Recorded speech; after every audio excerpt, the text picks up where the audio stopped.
Hoje é sexta-feira, dia 1º de janeiro de 2021. Um feliz ano novo para você, que nesse ano você tenha a possibilidade de poder viver bem pertinho do Senhor Deus. É um privilégio poder começar esse novo ano juntamente contigo estudando a lição da Escola Sabatina. Você está no canal Eu Estudo a Lição com o pastor Samuel Camilo. Hoje faremos um estudo adicional do nosso tema principal da semana, que foi crise de identidade.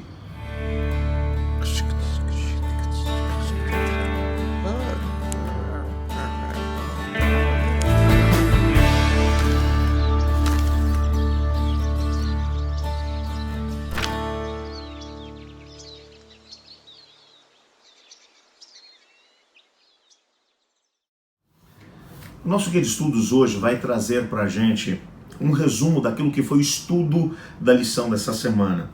No último parágrafo ele diz assim: quando a nação se esqueceu de Deus e desprezou suas bênçãos, o Senhor mostrou que ela deveria prestar contas de sua aliança para com Ele. Só fazendo aqui uma pausa.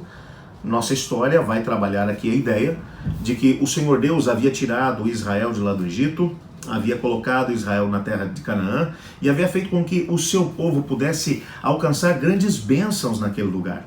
Ele desapossou a terra dos cananeus e deu-a aos seus filhos e estabeleceu com eles uma aliança, dizendo: olha, vocês só precisam me amar e ao mesmo tempo andar junto comigo.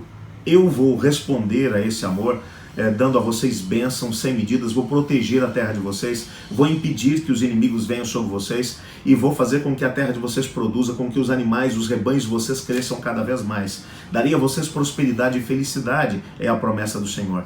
A única coisa que eu quero é exclusividade. Eu não divido a minha adoração com deuses falsos, não existem outros deuses. Adorem apenas a mim, não deixem que a rebelião tome conta de vocês. Entretanto, a resposta de Israel a tudo isso foi uma resposta de rebelião, uma resposta de a começar a adorar os deuses das nações que eles desalojaram, o que não faria sentido absolutamente nenhum. E o texto ainda continua dizendo: felizmente, ele, Deus, apontou a condição dela, advertiu-a sobre as consequências destrutivas de abandonar sua proteção e a instigou a permitir que ele a curasse e purificasse. O Senhor Deus, ele não deixou o seu povo chegar num ponto de se autodestruir. Você se lembra que houve momentos na história em que a humanidade entrou por um caminho de autodestruição? Antes do dilúvio acontecer, a Bíblia vai mencionar no capítulo 6 de Gênesis que todos os pensamentos da humanidade eram maus continuamente. Eles estavam a ponto de se autodestruir e ao mesmo tempo de destruir o planeta de Deus. E antes que eles fizessem isso, o Senhor Deus entrou em cena e os destruiu. Antes que eles destruíssem o planeta, deixou apenas uma semente através de Noé e a sua família, para que através deles ele pudesse recomeçar a história da humanidade. A história de Sodoma e Gomorra mostra exatamente isso.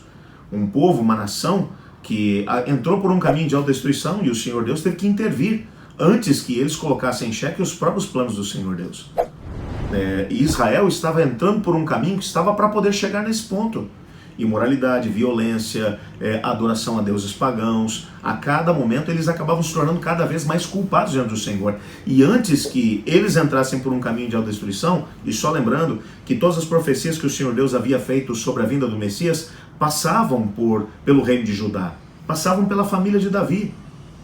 E como é que o plano de Deus aconteceria se eles entrassem num caminho de autodestruição? Antes que isso acontecesse, a semelhança de um pai que ama muito seus filhos, ele entrou em cena. E vimos nessa semana o que é que ele fez. Ele convidou o seu povo para poder se sentar e conversar, ele apontou os erros que eles estavam cometendo, mas ele também se prontificou a curá-los da sua desobediência, a fazer com que eles pudessem voltar a ser o povo do Senhor. Existem aqui 4 questões que são colocadas no nosso guia de estudos que nos ajudam a pensar um pouco naquilo que foi o nosso estudo da semana. A primeira delas é, na verdade, uma pergunta: como é que podemos nos lavar? Lá de Isaías capítulo 1, versículo 16, quando você vai olhar ali para o texto, Isaías 1,16, deixa só eu abrir aqui o texto para podermos reler aqui esse versículo, um versículo muito bonito. Versículo 16, que diz assim: lavem-se, limpem-se, removam suas más obras para longe da minha vista, parem de fazer o mal. A grande pergunta que se faz aqui é: como é que alguém pode viver essa mesma realidade? Como é que alguém pode não apenas lavar-se do resultado do pecado, mas ao mesmo tempo de deixar de praticar o mal? O próprio apóstolo Paulo chegou a mencionar que existe uma força dentro de nós, uma força que nos empurra para o mal. E ele diz: miserável homem que sou, quem me livrará do corpo dessa morte? O mal que não quero fazer, isso faço. E o bem que eu quero fazer, não faço. Há uma força que nos empurra para o mal. Há um texto que vai aparecer no nosso guia de estudos, que é o texto de Filipenses capítulo 2, versos 12 e 13. Nesse texto, o apóstolo Paulo vai desdobrar essa ideia.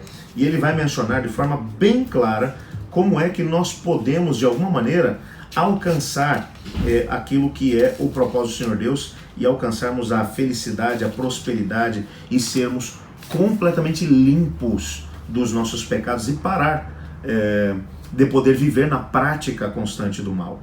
O texto diz assim: assim, meus amados, como sempre vocês obedeceram, não apenas na minha presença, muito mais agora na minha ausência. Ponham em ação a salvação de vocês com amor e tremor, pois é Deus quem efetua em vocês tanto o querer quanto o realizar, de acordo com a sua boa vontade. Por que Deus, com Israel, ele trabalhou a ideia: vem, vamos sentar, vamos conversar. Eu vou tirar a culpa de sangue que está no coração de vocês, eu vou transformar o coração de vocês num coração puro, num coração purificado, limpo, branco, alvo como a neve. Porque quem é o único capaz de poder nos limpar dos nossos pecados, o único capaz de poder fazer com que nós abandonemos uma vida de pecado aberto, é o próprio Deus. Porque é Ele quem coloca em nós tanto o querer quanto o efetuar. Portanto, quando Ele nos chama para podermos aprender dele, o que Ele está dizendo, na verdade, é que nós deveríamos deixar que Ele operasse na nossa vida. Uma segunda questão que vai aparecer aqui é assim: Jesus, Ele adaptou, Ele expandiu e aplicou o cântico da vinha de Isaías capítulo 5, versos 1 a 7. Se você der uma olhada, por exemplo, em Mateus capítulo 21, versos 33 a 45, Marcos 12, versos 1 a 12, Lucas 20, versos 9 a 19, e nós podemos aprender algumas lições dessa vinha, da história dessa vinha. Você se lembra? Jesus, ele contou, aliás, o próprio Isaías, ele contou, ele mencionou que um senhor escolheu a melhor terra, escolheu as melhores mudas de uva, plantou nesse lugar, mas na época em que ele esperava colher uvas boas, ele só conseguiu uvas estragadas. E ele pergunta: o que mais eu poderia fazer que eu deixei de fazer pela minha vinha? Tudo que ele podia fazer, ele fez. Mas como as pessoas têm o direito de escolha, o livre-arbítrio, eles acabam às vezes seguindo pelos seus próprios caminhos e desconsiderando aquilo que é a vontade do Senhor Deus. Jesus desdobrou essa mesma história nos seus evangelhos. E ele colocou a responsabilidade por produzir o bom vinho, ou para produzir a boa uva, na experiência que o ser humano tem que ter com o próprio Senhor. O fruto do Espírito, como é mencionado na própria Bíblia, ele advém de uma relação do ser humano com Deus. É quando deixamos que o Espírito de Deus more em nós que o fruto do Espírito aparece.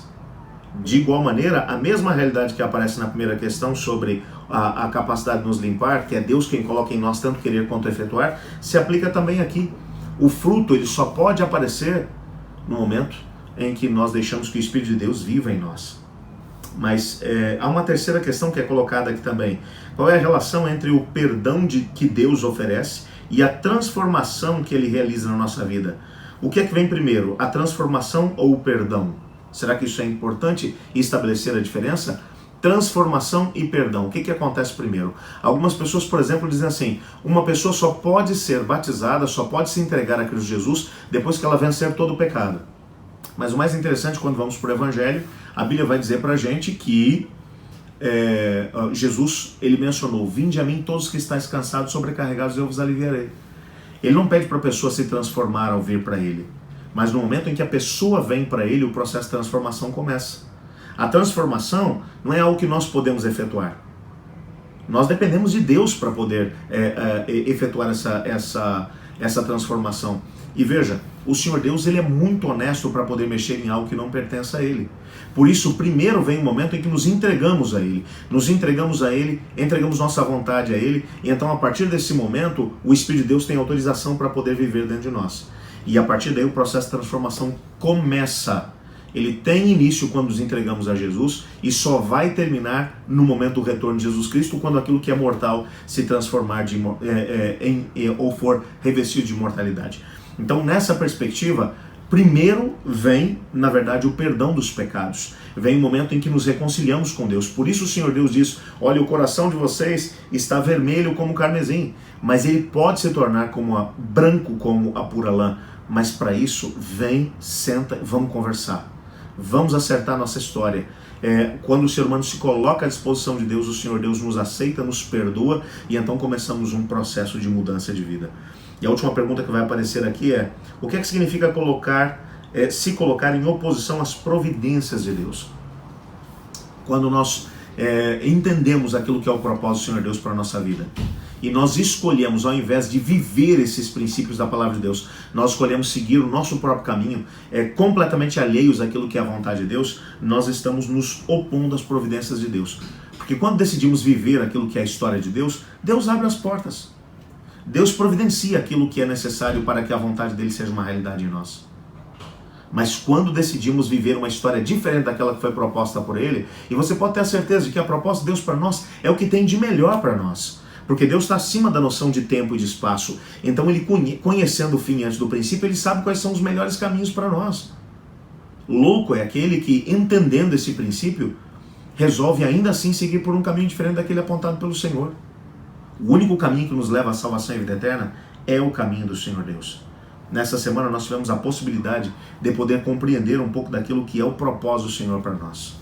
Nós tivemos a possibilidade de poder entender um pouco melhor aquilo que é o propósito de Deus para a nossa vida. Eu quero terminar lendo o primeiro texto que nós lemos nessa semana, lá de Isaías, no capítulo 1, os versos 2 e 3, onde ele vai dizer assim: criei filhos e os fiz crescer, mas eles se revoltaram contra mim.